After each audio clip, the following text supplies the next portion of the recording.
Praise the Lord. आप सबका स्वागत करता हूं जोशुआ पगारे पॉडकास्ट के अंदर। और पिछले कुछ दिनों में हम सब नहीं मिल पाए क्योंकि मैं और मेरी वाइफ कई सारी चीज़ों से इस समय होकर जा रहे हैं और वो खुशी की बात है और मैं वहाँ पर काफ़ी बिजी था। लेकिन पिछले कुछ दिनों में परमेश्वर मुझसे वापस बातचीत करने लगा और एक बहुत स्ट्रॉन्ग अर्ज मुझे आया कि इस पर्टिकुलर पॉडकास्ट को मुझे आप लोग के बीच में रखना है। और आज इस दिन में मैं आपसे बातचीत करने जा रहा हूँ रोमियो की किताब, उसका 5वां अध्याय, उसका 3 से लेकर 5 तक। और उसमें भी केवल मैं 1 या 2 बातों को आज आपसे बांटूंगा जो प्रभु मेरे मन में डाल रहा था और मैं उसको आपके बीच में पढ़ना चाहता हूँ। जहाँ पर ऐसा लिखा है, रोमियो 5:3, इतना ही नहीं, हम अपनी विपत्तियों में भी आनंद लेते हैं क्योंकि हम जानते हैं कि विपत्ति धीरज को जन्म देती है और धीरज से परखा हुआ चरित्र निकलता है। परखा हुआ चरित्र आशा को जन्म देता है और आशा हमें निराश नहीं होने देती क्योंकि पवित्र आत्मा के द्वारा जो हमें दिया गया है, परमेश्वर का प्रेम हमारे हृदय में उंडेल दिया गया है। इंग्लिश बाइबल कहती है, and not only that, but we rejoice in our afflictions because we know that afflictions produce endurance। Hindi Bible endurance को धीरज कह रही है। Endurance produces proven character and proven character produces hope. This hope does not disappoint because God's love has been poured into our hearts through the Holy Spirit who was given to us। Affliction, विपत्तियाँ endurance को लेकर आती हैं, धीरज को लेकर आती हैं। और धीरज proven character को लेकर आता है और प्रूवन कैरेक्टर हमारे अंदर एक ऐसी आशा उत्पन्न करता है जिससे हम निराशा को देखते ही नहीं। यही तो रोमियो 5 उसका 3 से 5 कह रहा है। ऑब्वियसली फेथ के ऊपर इसमें बात की जा रही, जो सेक्शन है वो फेथ कि हम सब फेथ के द्वारा राइचस डिक्लेयर कर दिए गए हैं और वो धार्मिकता हमने यीशु के अंदर रिसीव कर लिया। लेकिन आगे अफ्लिक्शन, धार्मिकता रिसीव करने के बाद अफ्लिक्शन की बात कर रहा है, विपत्तियों की बात कर रहा है, धीरज की बात कर रहा है, एंड्योरेंस की बात कर रहा है और भी कई सारी बातचीतें कर रहा है। पिछले दिनों में जब मैं अपने घर में बैठा हुआ था तो कई सारे लोगों के साथ मैंने देखा कई सारी बातें हो रही हैं, कई सारे लोगों के साथ कई सारी बातें हो रही हैं। और उन बातों को देखकर मुझे ऐसा नहीं लगा कि ये बातें उस डायरेक्शन में हैं जहां प्रभु उनको लेकर जा रहा है। तो मैं अचानक से प्रभु से पूछने लगा, प्रभु मेरे आसपास के या इन करीब लोगों के साथ, जो ये लोग करीबी हैं मेरे, इन लोगों के साथ ऐसी बातें क्यों हो रही हैं? और अचानक से प्रभु मुझे जोसेफ की लाइफ से लेकर बातचीत करने लगा। और मैं आपसे आज कुछ देर यूसुफ, जोसेफ की लाइफ, जो जेनेसिस चैप्टर 37, उत्पत्ति उसका 37 अध्याय, 37 अध्याय के अंदर हमको मिलता है। जोसेफ को एक सपना आया और उस सपने के अंदर उसने देखा कि खेत के अंदर में वो अपने गेहूं के बंडल को लेकर के बांध रहा है और जैसे ही उसने उस बंडल को बांध दिया, उसका बंडल ऊपर चला गया हवा में। और उसके भाइयों का जो बंडल था, उनके हाथ में भी एक एक बंडल था, उसके और 10 भाई थे और उनके हाथ में भी एक एक बंडल था और उनके हाथ से भी बंडल ऊपर चले गए और जोसेफ का बंडल सबसे ऊपर उठा लिया गया, लेकिन उसके भाइयों का बंडल उसको झुक करके दंडवत करने लगा। और ये ड्रीम ख़त्म हो गया और एक और ड्रीम आया कि सन और मून, सूरज और चांद जोसेफ को जो है झुक करके प्रणाम कर रहे हैं। ये 2 ड्रीम्स रिसीव करने के बाद जोसेफ ने जैसे अपने लाइफ सोची थी वैसे उसकी लाइफ नहीं थी। और बनस्पत ये हुआ कि याकूब का बेटा यूसुफ मिस्र में चला गया और मिस्र में जाने के बाद, इजिप्ट में जाने के बाद वो पोतीफर के घर में काम करने लगा। और जब पोतीफर के घर में काम करने लगा तो हम ऐसा पाते हैं कि पोतीफर की पत्नी ने उसके ऊपर गलत नज़र डाली और उसके साथ गलत रिश्ते बनाना चाहे। यूसुफ ने उसको सबमिट नहीं किया। जब विपत्ति आई, यूसुफ ने जब सबमिट नहीं किया, धीरज रखे रहा, तो प्रूवन कैरेक्टर की ओर गया ठीक है, लेकिन आज मैं उससे और आगे आपसे बातचीत करना चाहता हूँ। जब जोसेफ गलत बातों को जो पोतीपर की पत्नी ने उसके ऊपर लगाई, उन बातों को सुन करके जब उसको जेल में डाल दिया गया, बाइबल स्कॉलर्स ऐसा कहते हैं कि जोसेफ लगभग 10 से 13 साल जेल खाने के अंदर था। छोटा समय नहीं था, बड़ा समय था जोसेफ के लिए।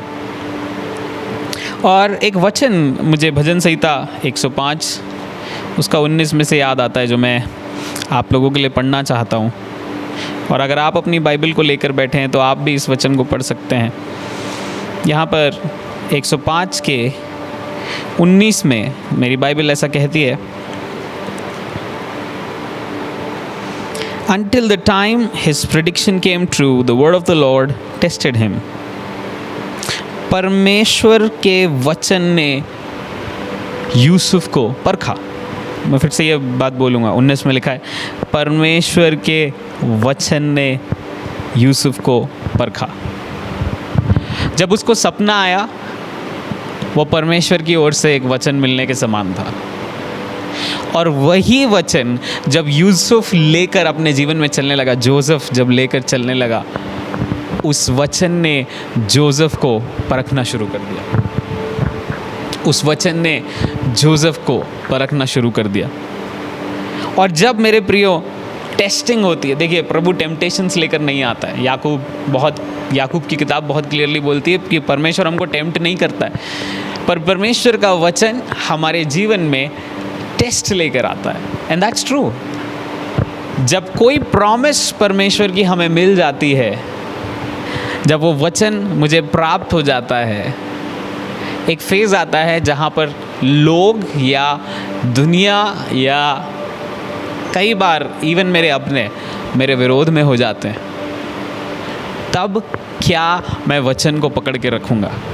यही तो सिंपल सी टेस्टिंग है। तब क्या वो वचन जो परमेश्वर ने मुझे बंद कमरे में दिया है, क्या मैं उसको थामे रहूँगा? जब जोसेफ को ये ड्रीम आया, मैं पूरा तरह विश्वास करता हूँ कि वो एक जवान लड़का था और अपनी जवानी में वो बहुत खुश था, क्योंकि उसके पापा ने उसको ब्यूटीफुल कोट दिया था। लेकिन उसको नहीं मालूम था कि ये ड्रीम उसको एक दिन उस जेल खाने में ले आएगा, जहाँ पोतीपर की पत्नी उसके ऊपर गलत इल्ज़ामात लगाएगी या गलत इल्ज़ाम लगाएगी, और इल्ज़ाम लगाने के बाद वो जेल खाने के अंदर आ जाएगा। अब जेल खाने के अंदर उसको ज़रूर वार्डन से कृपा मिल रही है, फेवर मिल रहा है, लेकिन वो ड्रीम जहाँ पर मैं ऊपर हूँ और मेरे भाई मुझे झुककर प्रणाम कर रहे हैं, वो अभी तक आया नहीं। मेरे प्रियो, जब आप अफ्लिक्शंस में जाते हैं तब आप क्या सोचते हैं, ये बहुत इम्पॉर्टेंट है। जो परमेश्वर ने पर्सनली वचन आपको दिया, जब वो वचन के कारण आप विपरीत परिस्थितियों के अंदर या विपत्ति के अंदर जा पहुंचते हैं, जहां सब कुछ नेगेटिव है, लेकिन केवल आपके पास उस परिस्थिति में वचन है, तब आप क्या सोचते हैं, ये बहुत इम्पॉर्टेंट है, बहुत ज़्यादा इम्पॉर्टेंट है। और मैं समझता हूँ जब ये वचन जोसेफ को टेस्ट में लेकर गया या टेस्टिंग में लेकर गया, तो जोसेफ यही सोच रहा था, जिसने ये ड्रीम मुझे दिया है, उस ड्रीम को यहोवा फुलफिल करेगा। माय डियर फ्रेंड्स, मेरे प्रिय दोस्तों, जो ड्रीम्स परमेश्वर ने आपके जीवन में दिए हैं, जो विजन परमेश्वर ने आपके जीवन में रखा है, जो बातें एज प्रॉमिसेस परमेश्वर ने आपके जीवन के अंदर बोली हैं, विपरीत परिस्थितियां ज़रूर आएंगी, लेकिन परमेश्वर उन बातों को पूरा करेगा। मैं आपसे फिर से बोलूँगा, विपरीत परिस्थितियां ज़रूर आएंगी, लेकिन परमेश्वर उन बातों को पूरा करेगा। जब याकूब का बेटा यूसुफ जेल खाने के अंदर था, मैं समझता हूँ वो सोचता होगा कि उसने मेरे अंदर एक सपना डाला है।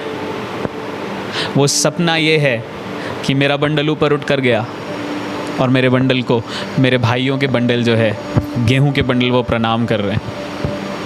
लेकिन मैं अभी जेल खाने में बैठा हूँ, यहाँ पर सब क्रिमिनल्स हैं, मैंने तो कुछ गलत नहीं किया, I have not done anything wrong, मैंने कुछ भी गलत नहीं किया। लेकिन मैं प्रभु को धन्यवाद देता हूँ कि उसका जो सपना है वो वही पूरा करेगा। I want to tell you, don't give up, don't give up on the word of the Lord. परमेश्वर ने वचन जो आपको दिया है उसको थामे रहो, उसके पकड़े रहो, उसको छोड़ना नहीं। विपरीत परिस्थितियों में भी यहोवा ने जो ड्रीम आपके मन में डाला है, यहोवा ने जो विजन आपको दिया है, यहोवा ने या यीशु ने जो बातें आपसे की हैं, विपरीत परिस्थितियां उसको रोक नहीं सकती। मैं कह रहा हूं कि आप उसको भेदते हुए आगे बढ़ने जा रहे हैं। आप यहोवा के सामर्थ्य से उसको भेदते हुए आगे बढ़ने जा रहे हैं। आपका प्रेजेंट कंडीशन डिफाइन नहीं करता आपके फ्यूचर को, परमेश्वर का वचन डिफाइन करता है आपके फ्यूचर को। एक समय ऐसा आया जब पास्टर डीजीएस दिनाकरन ने अपनी बेटी को खो दिया, और खोने के बाद जब वो उसको दफनाने के लिए ले जा रहे थे तो अपनी किताब के अंदर ऐसा लिखते हैं कि लोग एक दूसरे से ये सवाल पूछ रहे थे और उन सवालों को मैं सुन रहा था कि अरे ये तो अपनी मीटिंग्स में लोगों के लिए प्रार्थना करता है कि वो चंगे हो जाते हैं, और ये अपनी खुद की बेटी को नहीं जिला पाया। उनको लिटरली परमेश्वर उन दिनों में चंगाइयों के लिए, छुटकारे के लिए और नाना प्रकार की बातों के लिए इस्तेमाल कर रहा था। और उसी समय जब उनकी बेटी मरी, उन्होंने कई प्रार्थनाएं की अपनी बेटी को लेकर, लेकिन वो जीवित नहीं हुई। What do you do when you have the word of God in your life and the situations around you start to change? And now these situations are against you. Will you choose to believe? Will you choose to endure? Will you choose to not give up? आप क्या करेंगे जब परिस्थितियाँ विपरीत हैं उस वचन के जो आपको मिला है? क्या आप चूज़ करेंगे कि आप धीरजवंत बने रहें कि नहीं, परमेश्वर इस बात को मेरे जीवन में पूरा करेगा? इसलिए रोमियो 5:3-5 कहता है, विपत्तियाँ धीरज को लाती हैं, धीरज चरित्र को लाता है, चरित्र आशा को लाता है, और आशा प्रेम को लाती है। 2021 की बात है जब मैं यहाँ से यूएस गया। परमेश्वर ने मुझे वचन दिया था यूएस जाने के लिए, और सब कुछ अच्छा था, लेकिन मैंने अपने कॉलेज की पूरी फ़ीस नहीं भरी थी। मैं सिर्फ 30% फ़ीस भर पाया था, 70% अभी भी बाकी थी। और मैं 8 सितंबर को यूएस पहुँचा, और यूएस पहुँचने के बाद पूरा महीना मैं प्रार्थना करता रहा, प्रभु फ़ीस भरना है, प्रभु फ़ीस भरना है, आप उपाय कीजिए, आप उपाय कीजिए। 27 तारीख आ गई, और 27 तारीख को मुझे ऑफिस में बुलाया गया मेरे कॉलेज के द्वारा, और बोला अगर आपने आने वाले 3 दिन के पहले फ़ीस नहीं भरी तो आपको इंडिया लौटना पड़ेगा, बिकॉज सेविस नॉर्म्स के हिसाब से इंटरनेशनल स्टूडेंट्स को अपनी फुल फ़ीस पे करनी होती है। और उस 27 तारीख को मैं खड़ा होकर के सोचने लगा कि मैं क्या करूं। और जब मैं सोचने लगा तो अंदर ऐसे विचार आ रहे थे कि अब शायद इंडिया जाना पड़ेगा, शायद बैक पैक करना पड़ेगा। इतनी मेहनत करके प्रभु लेकर आया था, लेकिन शायद मैं फेल हो गया, शायद मैंने ठीक से प्रभु को सुना नहीं। और ये थॉट्स मेरे मन के अंदर घूमने लगे, पता नहीं क्या होगा, प्रभु कैसे करेगा। 3 ही दिन है।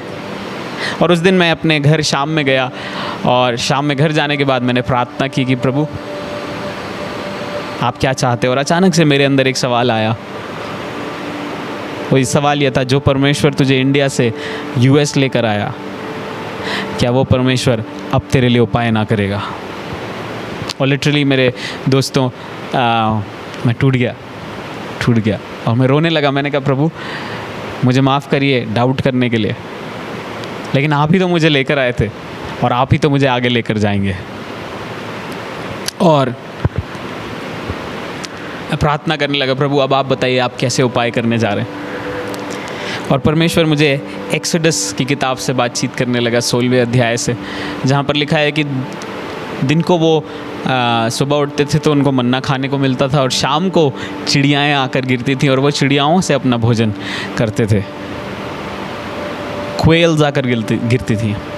और प्रभु कहने लगा सुबह और शाम तेरे पास पैसे आना शुरू होंगे। 27 तारीख से लेकर सुबह और शाम तेरे पास पैसे आना शुरू होंगे। मैं प्रार्थना करके अपने डिनर के लिए निकला बाहर करीबन 6:30 बजे, और मैंने डिनर बनाना शुरू किया। और बनाते बनाते अचानक से मैंने देखा कि मेरे अकाउंट के अंदर $7.77 का किसी ने डोनेशन किया और $77.77 का किसी ने डोनेशन किया। और मैं प्रभु से पूछने लगा, प्रभु ये 777 क्या है? ये बार बार 777 रिपीट क्यों? ये 2 अलग अलग लोग जिन्होंने डोनेशन डाला है, ये क्यों? और मैंने इन लोगों को कभी अप्रोच नहीं किया, लेकिन इन लोगों ने 777 के नाम से क्यों डोनेशन डाला? और अचानक से प्रभु मुझे याद दिलाया मत्ती 7:7। उस विपरीत परिस्थिति में प्रभु मुझे याद दिलाया मत्ती 7:7, मांगोगे तो तुम्हें दिया जाएगा, ढूंढोगे तो तुम पाओगे, खटखटाओगे तो तुम्हारे लिए खोला जाएगा। और मुझे पवित्र आत्मा उस रात में सोने के पहले बोला, मैं चाहता हूँ वो एग्जैक्ट अमाउंट जो फीस का है वो तू मांग। और वो एग्जैक्ट अमाउंट को लेकर मैंने प्रार्थना करना शुरू किया।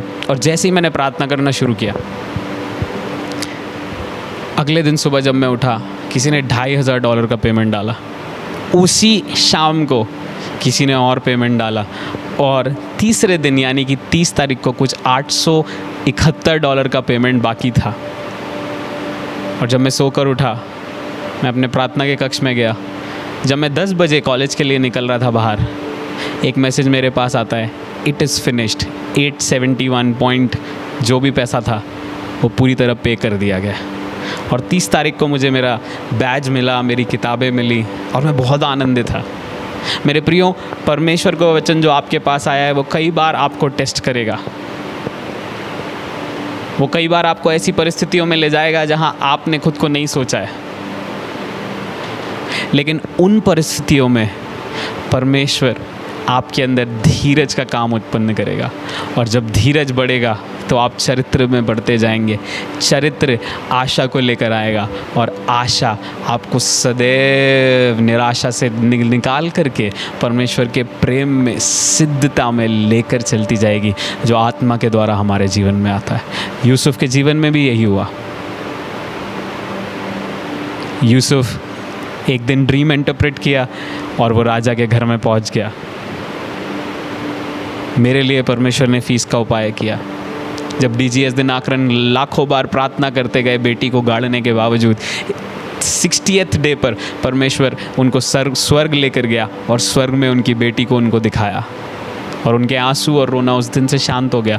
मैं आपसे यही कहना चाहता हूँ, आप जिस परिस्थिति में हैं उसी परिस्थिति में परमेश्वर का वचन आज आपके लिए रास्ता निकाल रहा है। विपरीत परिस्थिति में से परमेश्वर का वचन आपके अंदर एक नया काम कर रहा है, आपके अंदर धीरज उत्पन्न कर रहा है, धैर्य उत्पन्न कर रहा है, एंड्योरेंस उत्पन्न कर रहा है, स्टैमिना उत्पन्न कर रहा है। और वो स्टैमिना कैरेक्टर को लेकर आ रहा है, और कैरेक्टर एक निराशा से बाहर आशावान जीवन में आपको लेकर जा रहा है, जहां आप सदैव आशा में बने रहेंगे। मैं विश्वास करता हूं आज के वचन ने आपको आशीष दी होगी, और आप जिस भी परिस्थिति में हैं परमेश्वर आपके साथ है। परमेश्वर ने आपको छोड़ा नहीं है। मैं आपके लिए प्रार्थना करना चाहता हूँ। पिता, मैं धन्यवाद देता हूँ इन प्रियों के लिए, आप इनको उठाते जाएं। मैं मांगता हूँ विकट परिस्थितियों में धीरज से ये काम लें, और धीरज इनके अंदर चरित्र को निर्माण करे, और चरित्र निर्माण इनके अंदर आशा को लेकर आए। और आशा जो कभी भी सूखती नहीं है, वो क्यों नहीं सूखती? क्योंकि मसीह का प्रेम हमारे अंदर आत्मा के द्वारा उंडेला गया है। वो प्रेम इनको सदा आपके अंदर बढ़ाता जाए। मैं इन लोगों को ब्लेस करता हूँ प्रभु, आपका सुपरनैचुरल स्ट्रेंथ हर एक डाउट को भेदता हुआ इनके अंदर जाए, और जो वचन इनको मिला है उस वचन पर दृढ़ता से खड़े होकर चलने के लिए इनकी मदद करें। धन्यवाद पवित्र आत्मा, आपको आदर महिमा देते यीशु के नाम से, amen. God bless you all, and I love you, and I believe कि आप इस वचन से आशीषित हुए होंगे। Thank you so much for being with me.